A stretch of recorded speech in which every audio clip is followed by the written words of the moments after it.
Admiral Jinwoo's response to the Council's ultimatum was swift and brilliant. He stood on the bridge of the Defiant, his hands steady on the command console as he prepared to use humanity's most secret weapon. Aria, prepare the quantum drive for multidimensional split, he ordered. The ship's artificial intelligence responded immediately. Warning, Admiral. Multidimensional operation has never been tested in combat. The risks are significant. The risks of surrender are greater, Jinwoo replied. Execute the command. Around the ship, space itself began to bend and twist.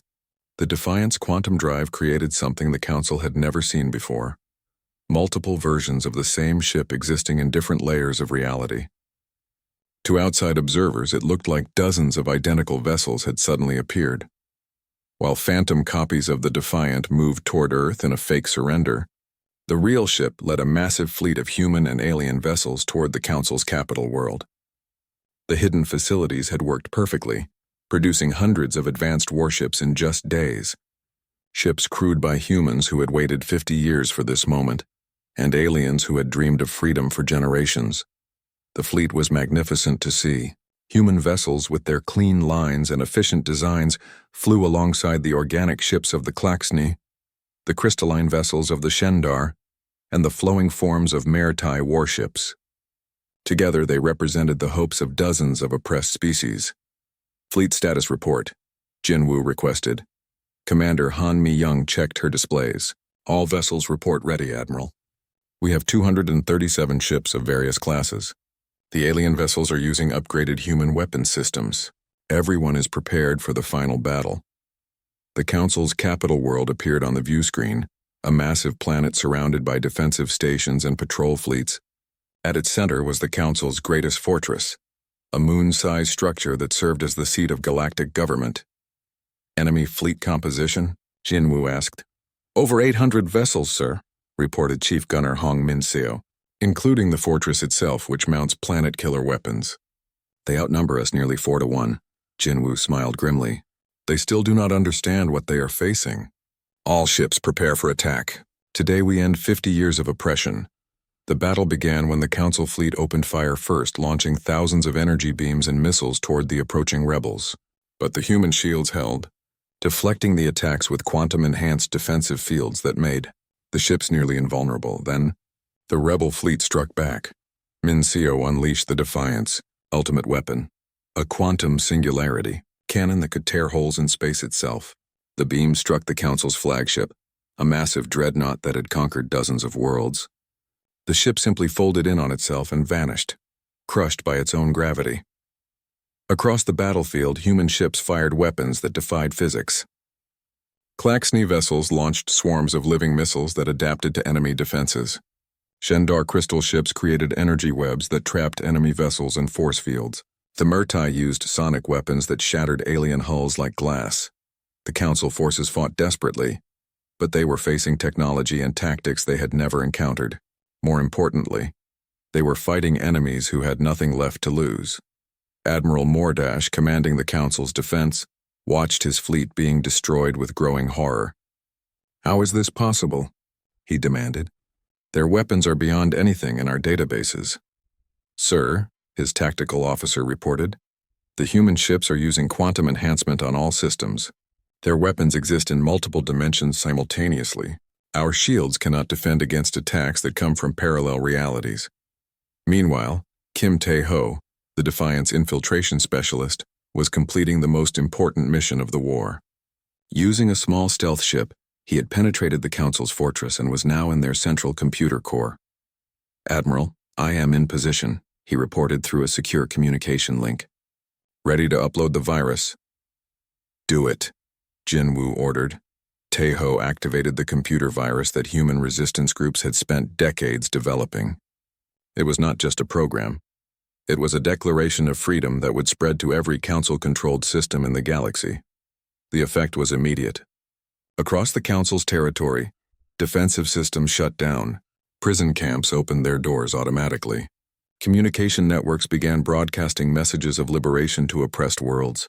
Most importantly, the control systems that kept conquered species dependent on Council technology simply stopped working. On the bridge of the fortress, High Chancellor Zektar watched his empire crumble in real time. Emergency reports flooded in from across the galaxy. Slave worlds were declaring independence. Conquered species were reclaiming their technology. The carefully maintained order of 50 years was falling apart in a matter of hours. All Council vessels cease fire immediately. Zektar broadcast on all frequencies. We offer unconditional surrender. But Admiral Jinwu was not finished. The Defiant moved through the wreckage of the Council fleet toward the massive fortress. Its weapons were still charged, still ready to deliver final justice. This is Admiral Choi Jinwu to all Council forces, he announced. The age of your rule is over. You will withdraw from all conquered territories immediately. Any attempt to maintain control over free species will be met with the full force of this fleet. The surrender was complete. Council ships began jumping to hyperspace, fleeing back to their home worlds. The fortress lowered its shields in a gesture of defeat. Standing on the bridge of the Defiant, Jinwu addressed the combined fleet and all the liberated worlds listening across the galaxy. People of the galaxy, he began, today marks the beginning of a new age. No longer will any species rule over another through force. In place of the Council, we will build something new, a true galactic federation where every world has a voice and every species determines its own destiny. The celebration across the galaxy was immediate and joyous. On Earth, humans danced in the streets for the first time in 50 years. On the Murtai homeworld, ancient songs of freedom echoed through underwater cities. The Klaxni Queens sent messages of gratitude through their hive networks. The Shendar crystals rang with harmonious music that had not been heard for generations. Months later, Admiral Jinwu stood on the observation deck of a new space station being built in neutral space. Park Taemin, now promoted to Admiral of the new Terran fleet, joined him to watch the construction. The new Federation is taking shape, Taemin reported. 47 species have joined already, with more requesting membership every day. The former Council worlds are being integrated peacefully. Jinwu nodded, watching as ships from dozens of different species worked together on the massive construction project. And exploration beyond our current borders? Already begun, sir. The Defiant will lead the first expedition to the galactic core next month. There are rumors of ancient civilizations out there, possibly more advanced than anything we have encountered. Through the viewport, Jinwu could see the Defiant in its new role, no longer a weapon of war but a ship of exploration and hope. Its hull gleamed with fresh paint, and its crew was preparing for adventures in unknown space. The warship that had been hidden for years had not only returned, it had changed everything. The galaxy was free and humanity had finally taken its place among the stars not as conquerors, but as liberators and explorers. The age of oppression was over. The age of discovery had begun. Communications officer Park Yoonji had been working for 3 days straight when she finally cracked the encrypted files. Her eyes were red from staring at computer screens, but the discovery was worth every moment of lost sleep. She rushed to find Admiral Jinwu in his private quarters aboard the Defiant. "Admiral, I need to show you something," she said, her voice shaking with excitement. "I decoded the final mission parameters for Operation Darkstar. Sir, this changes everything." Jinwu followed her to the communication center where multiple screens showed star charts and data streams. Unji pointed to a map that displayed the entire galaxy, with hundreds of small dots blinking in different colors. Operation Darkstar was never just about this ship fighting alone, she explained. "Look at these coordinates. They mark the locations of hidden human facilities across 17 star systems. Automated shipyards, weapon platforms, supply depots, all waiting for the Defiant's return signal." Jinwu stared at the display in amazement. "How many facilities?" "Over 300, sir. They have been disguised as mining operations, research stations, and communication relays for 50 years. The Council never suspected they were actually military installations. This was bigger than Jinwu had ever imagined. When he had gone into cryosleep, he thought he was commanding humanity's last hope for revenge. But the people who planned Operation Darkstar had been thinking much further ahead. They had built a secret military network that spanned the entire galaxy. "Area," he called to the ship's computer. "Can you activate these facilities?" "Affirmative, Admiral. Transmission of activation codes will take approximately 6 hours to reach all installations. Once activated, production facilities will begin manufacturing vessels and weapons according to pre-programmed specifications. Meanwhile, in the ship's medical bay, Dr. Lim Hyun-soo was studying captured alien technology from their recent battles. What he found disturbed him deeply. He called for an urgent meeting with Admiral Jin-woo and the senior staff. "I have been analyzing the Council's technology and comparing it to our historical records," Hyun-soo reported. "What I discovered is troubling. The aliens did not just defeat humanity 50 years ago. They have been systematically suppressing technological development across the entire galaxy." He activated a holographic display showing different alien species. "Look at these races. The aquatic Murtai once had space travel capabilities equal to our own. The insectoid Klaxni developed energy weapons before humans even discovered fire. The crystalline Shendar had quantum computers when we were still using mechanical calculators. What happened to them?" asked Commander Mi-young. "The same thing that happened to us. The Council conquered them, took away their advanced technology and forced them into subservient roles. They keep all species weak and dependent, unable to challenge Council authority." Jin-woo felt a cold anger building inside him. "How many species are under Council control?" "At least 47 different races, sir. All of them once had proud civilizations and advanced technology. Now they serve as workers, soldiers, and slaves for the Council races." This information changed everything. Jin-woo had thought the war was about human freedom, but now he realized it was much bigger. The Council was not just oppressing humanity. They were oppressing half the galaxy. "Can we contact these other species?" he asked. Dr. Hyun-soo nodded. "I believe so, sir. Many of them still have small resistance groups just like humans do. If we could coordinate with them, show them that the Council can be defeated." "Do it," Jin-woo ordered. "Send messages to every suppressed species. Tell them humanity is fighting back and invite them to join us." As the Admiral spoke, Arya was already beginning the activation sequence for the hidden human facilities. Across the galaxy, old machines that had waited 50 years in silence began to wake up. On a small moon near Alpha Centauri, what looked like a simple mining operation suddenly revealed massive shipyards hidden beneath the surface. Automated construction systems began assembling warships from stockpiled materials. In the asteroid belt around Wolf 359, disguised weapon platforms powered up for the first time in decades. Their quantum cannons began charging, preparing to defend human space against Council fleets. On a seemingly abandoned research station near Vega, computer systems activated and began coordinating with resistance cells across dozens of worlds. The network that had been built in secret over 50 years was finally coming online. The response from other alien species was immediate and overwhelming. The Murtai sent a message from their underwater cities on Kepler 442. "The songs of our ancestors speak of a time when we swam among the stars. If humanity offers a chance to reclaim our heritage, we will fight beside you," the Klaxni transmitted from their hive worlds. "Our queens remember when we built ships of living metal. The Council took our technology and made us into workers. We will join your rebellion." Even the mysterious Shendar, who communicated through crystalline resonance, sent their agreement. "Our memory crystals hold the knowledge of technologies the Council fears. We will share this knowledge with those who fight for freedom." Within days, the rebellion spread to dozens of star systems, but victory came with a terrible cost. Master Chief Ryu Dongmin led a raid on a Council supply depot near Tau Ceti. The mission was a success. They destroyed enough supplies to feed a Council fleet for months. But Dongmin and half his team were killed when the facility's self-destruct system activated. Navigator Song Ye-jin brought the bad news to Admiral Jin-woo personally. She found him in his quarters staring out at the stars where more human ships were joining the Defiant every day. "Admiral, I know you are grieving for Dongmin and the others," she said softly. "But you need to remember why we are fighting. This is not about revenge anymore. We are fighting for the future of free will in the galaxy." Jin-woo nodded, but the weight of command was becoming heavier with each battle. Every decision he made led to more deaths, more sacrifice. Sometimes he wondered if the cost was too high. "Sir," Ye-jin continued, "I have been monitoring Council communications. They are getting desperate. High Chancellor Zektar has issued orders to destroy entire human colonies if we do not surrender." This was the moment Jin-woo had been dreading.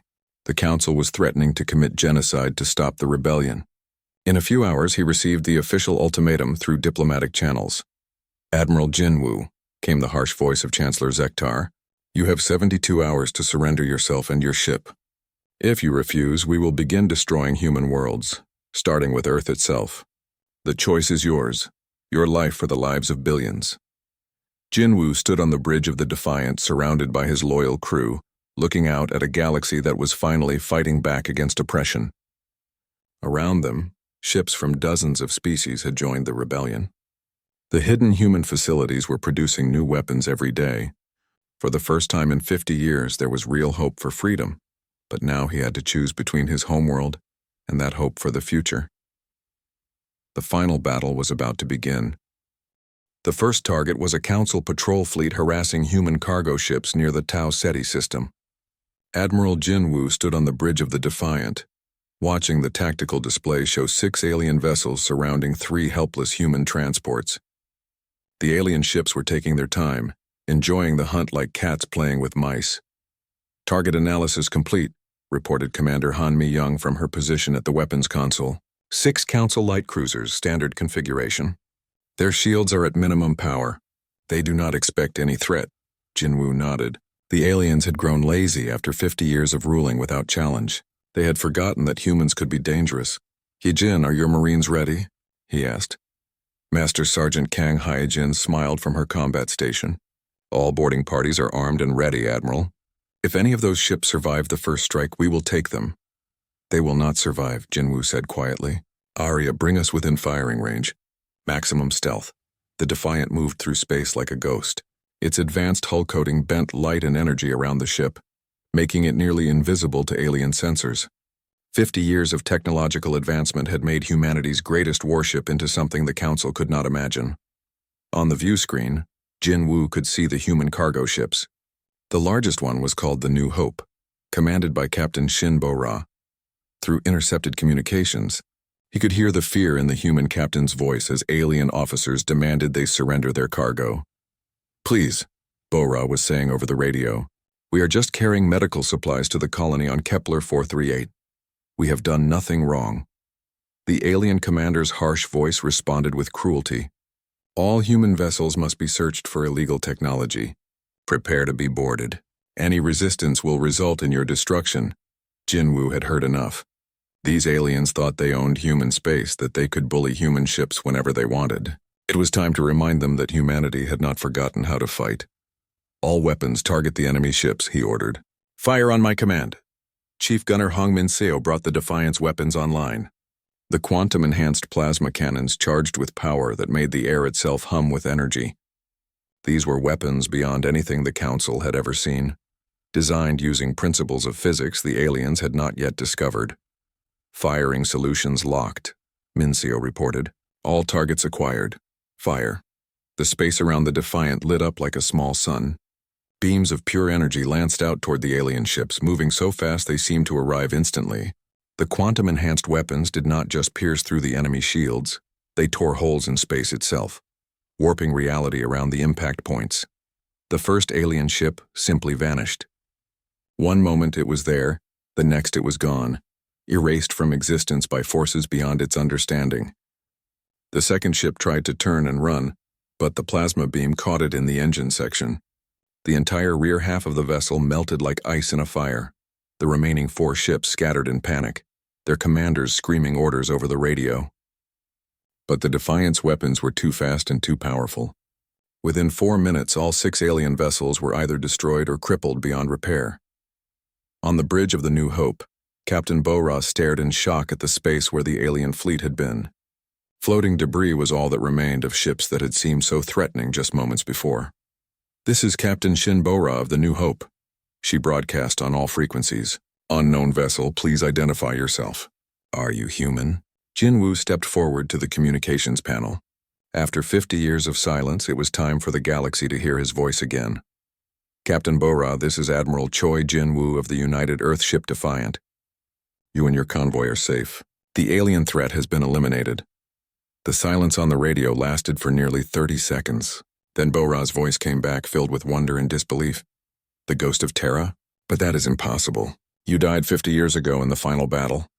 "Reports of my death were greatly exaggerated," Jinwoo replied. "Captain, I need you to send a message to all human resistance groups. Tell them the Defiant has returned. Tell them the real war is about to begin." Within hours, the news spread through secret human communication networks across 17 star systems. The ghost of Terra was alive. The legendary warship Defiant had returned from the dead. Most importantly, someone was finally fighting back against the Council. On Mars, Oh Sung-ho read the message with tears in his eyes. He was the leader of the largest human resistance cell, an old man who had been fighting the Council for 30 years. He had never expected to see this day. "Send word to all our contacts," he told his second-in-command. "The Admiral is calling for volunteers. Anyone who can fight, anyone who has information about Council movements, anyone who still believes in human freedom." On Titan Station, engineer Baek-soo Jin received encrypted technical specifications from the Defiant. The ship's AI had sent detailed plans for upgrading human technology using quantum enhancement principles. Soo-jin had been working on similar projects in secret for years, but these designs were far beyond anything she had imagined possible. Meanwhile, in the deepest parts of space, the Council's response was swift and brutal. High Chancellor Zektar of the Hegemony called an emergency meeting of the ruling council. The holographic images of 17 different alien species appeared around the conference table, all of them looking worried. "The human Admiral Jinwoo has returned," Zektar announced, his voice filled with old fear. "The ship that destroyed our patrol fleet used weapons we do not understand. Weapons that seem to bend the laws of physics themselves." Admiral Mordash of the Inquisitor fleet leaned forward in his chair. His species had once conquered 3 entire galaxies before joining the Council. He was not easily frightened, but the reports from Tau Ceti worried him. "How is this possible?" Mordash asked. "Our records show that all advanced human technology was destroyed in the war. Their industrial capacity was completely eliminated." "Apparently not all of it," Zektar replied grimly. "Intelligence reports suggest the humans have been secretly developing new technology for decades. They may have capabilities we never suspected." The Council members looked at each other with growing concern. For 50 years they had ruled through fear and superior technology. The idea that humans might have weapons equal to or better than their own was terrifying. "What are your orders?" asked the representative from the Vrex Enforcement Fleet. Zektar's image flickered as he considered the situation. "Deploy the Inquisitor fleet immediately. Admiral Mordash, you will hunt down this human ship and destroy it before it can cause more damage. Use whatever force is necessary." "And if the human Admiral contacts other species under our control?" asked another Council member. "If he encourages them to rebel as well?" The silence in the virtual meeting room was heavy with implication. The Council ruled over dozens of conquered species, all kept in line by fear and superior firepower. If those species learned that the Council could be challenged successfully, the entire galactic order might collapse. "Then we will destroy them all," Zektar said finally. "The humans chose to break the peace. Now they will face the consequences." But in the cold depths of space, Admiral Jinwoo was already 3 steps ahead of their plans. The Defiant moved through hyperspace toward its next target, carrying hope to oppressed humans across the galaxy and striking fear into the hearts of their alien overlords.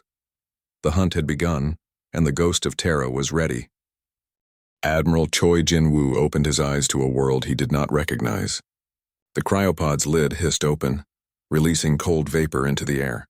His muscles felt weak and stiff after 50 years of frozen sleep. As his vision cleared, he saw a face looking down at him, a young woman in a military uniform he had never seen before. "Admiral, my name is Commander Han Mi-young," she said softly. "You have been asleep for a very long time." Jinwoo tried to sit up, his head spinning. "How long?" "What happened to the fleet? Did we win the war?" Mi-young's face grew sad. "Sir, it has been 50 years. The war, we lost. Humanity surrendered to save Earth from complete destruction." The words hit Jinwoo like a physical blow. He remembered his last moments before entering cryo-sleep. The plan had been simple. Hide the Defiant until the right moment, then strike back when the aliens least expected it. But 50 years? That was much longer than anyone had planned. "Help me up," he said, struggling to stand.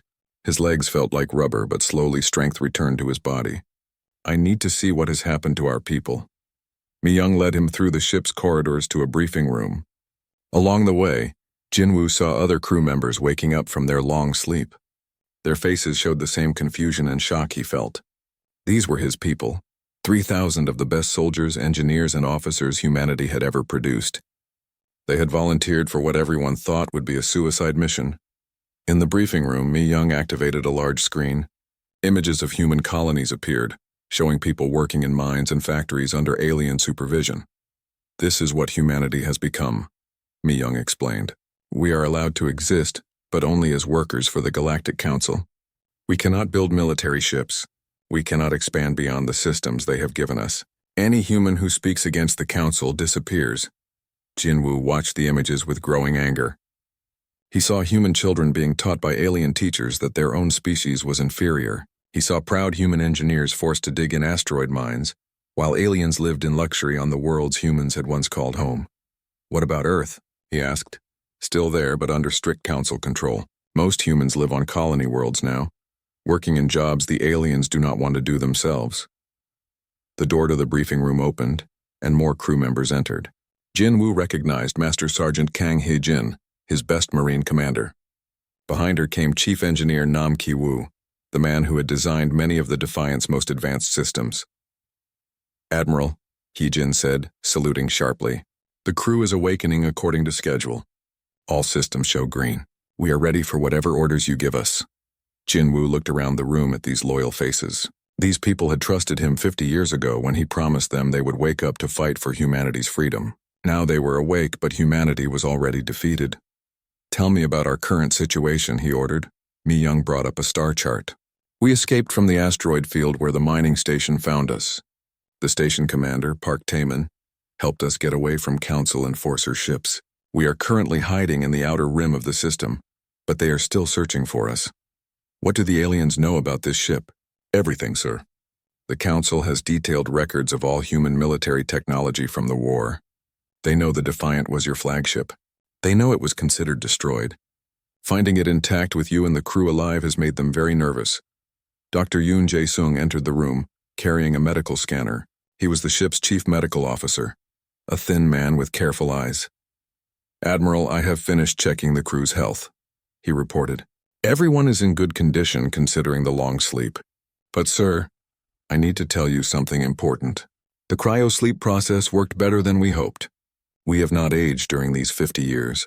Physically, we are exactly the same as we were when we went to sleep. This news made Jinwoo think. His crew was still young and strong with all their skills intact. But the galaxy around them had changed completely.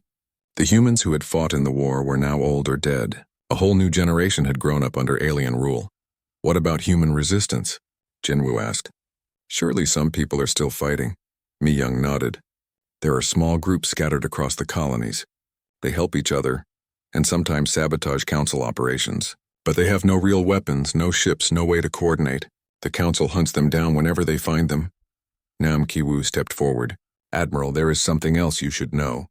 While you were asleep, human technology did not stop advancing. The resistance groups have been secretly developing new systems. Some of their innovations are actually better than what we have on this ship. Show me, Jinwoo ordered. Ki-woo activated another screen showing technical diagrams. They have improved computer systems, better energy storage, and some weapons technology the Council does not know about. If we could work with them, we might be able to upgrade the Defiant even further. Jinwoo studied the information. His strategic mind began working, seeing possibilities and connections. The situation was bad but not hopeless. Humanity had not given up completely. They were still fighting in small ways, still hoping for something better. Arya, he said to the ship's computer, show me current Council fleet positions.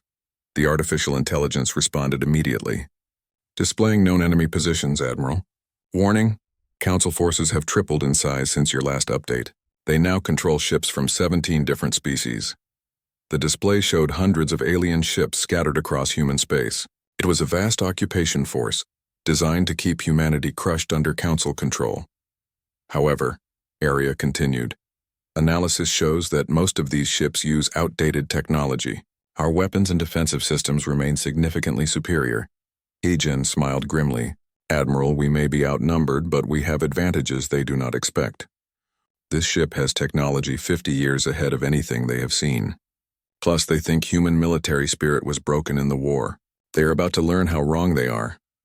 Jinwoo walked to the main window and looked out at the stars. Somewhere out there, millions of humans were living under alien rule, told every day that they were weak and worthless. They had forgotten that humanity had once built ships that could challenge entire fleets. They had forgotten the pride of being human, but the Defiant remembered. And now it was time to remind the galaxy what humans were truly capable of. "Mi Young," he said, turning back to his officers, "I want you to contact the resistance groups. Tell them the ghost of Terra has returned. Tell them it is time to stop hiding and start fighting." "Yes, sir. What about the council fleets looking for us?" Jinwoo's eyes grew cold as space itself. "Let them look. When we are ready, we will show them exactly what they have awakened. The war is not over. It is just beginning again." Outside the ship, stars twinkled in the darkness, unaware that humanity's greatest weapon had finally returned to the fight. The old coffee machine made its usual grinding noise as Park Taemin poured another cup of the bitter black liquid. He had been station commander of Kepler 442b mining station for 3 years now, and the coffee had never gotten any better. Outside the observation deck, the endless field of asteroids drifted slowly through space like sleeping giants. It was supposed to be another quiet day. The miners were out in their small ships cutting chunks of rare metals from the floating rocks. The refinery was humming along as usual. Everything was normal until Chief Engineer Kim Sora burst into his office without knocking. "Commander, you need to see this right now," she said, her face pale with excitement or fear. Taemin could not tell which. Sora led him quickly through the narrow corridors to the communication center. The room was filled with screens showing radio waves and signal patterns. She pointed to one screen that showed strange markings jumping up and down. "I picked this up about 20 minutes ago," Sora explained. "It's coming from the asteroid belt, Sector 7. But here's the weird part. It's encoded in old human military frequency." Taemin stared at the screen. "How old?" 50 years old, sir. From the war." The words hit Taemin like a cold wind. 50 years ago, humanity had fought the first contact war against the Galactic Council. It was a war they lost badly. Now humans were second-class citizens in their own galaxy, allowed to mine asteroids and do manual labor, while the alien races made all the important decisions. "Are you sure about this?" Taemin asked. Sora nodded. "I ran it through the computer 3 times. The signal pattern matches old Terran Defense Force protocols exactly. But sir, that's impossible. All those ships were destroyed in the final battle." Taemin felt his heart beating faster. He had been just a boy during the war, but he remembered the stories. The brave human ships that fought against impossible odds. The heroes who died so that Earth could survive. And he remembered one name that all the alien races still whispered with fear. Admiral Choi Jin-woo, the ghost of Terra. "Where exactly is this signal coming from?" he asked.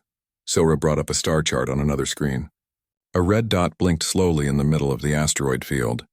"It's inside asteroid designation K4427751, that big one we've been avoiding because it's too dense to mine safely." "How big?" "About 3 kilometers long, sir. Solid rock as far as our scanners can tell." Taemin stared at the blinking dot. Something inside that asteroid was calling out with a 50-year-old military code. His practical mind told him it was probably just some old wreckage with a damaged computer. But something deeper, something that remembered the stories of human heroes, told him this was different. "Get Security Chief Lee Dong-ho up here," he ordered, "and prep a mining team. We're going to crack that rock open." 2 hours later, Taemin stood in the docking bay watching the preparation work. Lee Dong-ho, a big man with scars on his hands from his days as a soldier, was checking the cutting equipment. Sora was loading scanning devices onto the small ship they would use to approach the asteroid. "Sir, I should mention something," Dong-ho said quietly. "I ran the signal through some old databases. The encryption matches a ship called the UES Defiant." Taemin felt his breath catch. Every human who had lived through the war knew that name. The Defiant was Admiral Jin-woo's flagship, the most advanced warship humanity had ever built. It was supposed to have been destroyed in the final battle, when the Admiral made his last desperate attack on the alien fleet. "That's impossible," Taemin said, but his voice sounded weak even to himself. "Maybe," Dong-ho replied, "but the math doesn't lie, sir." The flight to the asteroid took 30 minutes. As they got closer, Taemin could see that it was not a normal space rock. Its surface was too smooth in some places, too angular in others. It looked almost like something had been built around a metal core and then covered with rock and ice over many years. "Beginning the cutting process now," Sora announced from her position at the controls. The laser cutters began their work. slicing through layers of stone and metal. Steam rose from the cuts as ice turned to gas in the vacuum of space.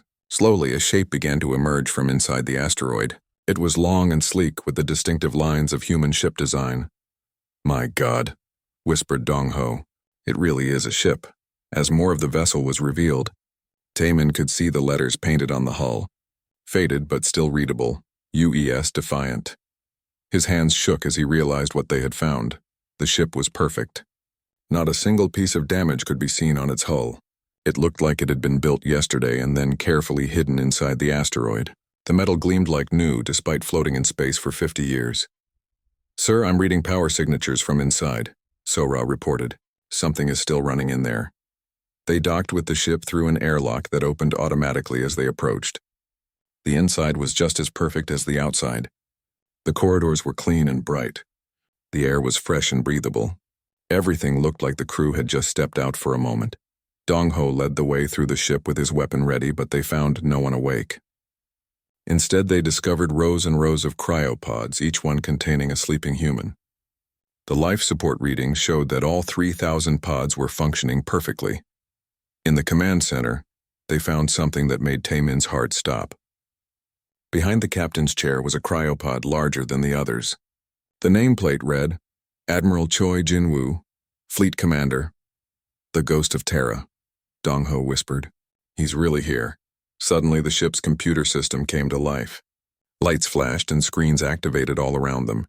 A calm female voice spoke from hidden speakers. "Security protocols activated. Scanning for authorized personnel. Scan complete. Welcome aboard the UES Defiant. I am Aria, the ship's artificial intelligence. Mission parameters remain unchanged, awaiting orders to commence Operation Darkstar." Before anyone could respond, Sora's portable scanner began beeping frantically. "Sir, I'm reading massive energy signatures approaching fast. Multiple ships coming out of hyperspace." Taemin ran to a window and looked out. His blood turned to ice. 6 large alien warships had appeared around the asteroid, their weapon systems already powering up. They were Galactic Council enforcer vessels, painted in the dark red colors that meant official business. A harsh voice came through the radio system. "Human mining vessel, this is Commander Thakmor of the Vrex Enforcement Fleet. You will immediately surrender the vessel you have discovered and prepare to be boarded. Any resistance will be met with destruction." Taemin looked around the bridge of the Defiant, at the sleeping admiral who had once terrorized alien fleets across the galaxy, at the advanced weapon systems that could probably destroy all 6 enemy ships without breaking a sweat, at the hope of 50 years of human dreams. He made a decision that would change everything. "Aria," he said to the ship's computer. "Can this ship fight?"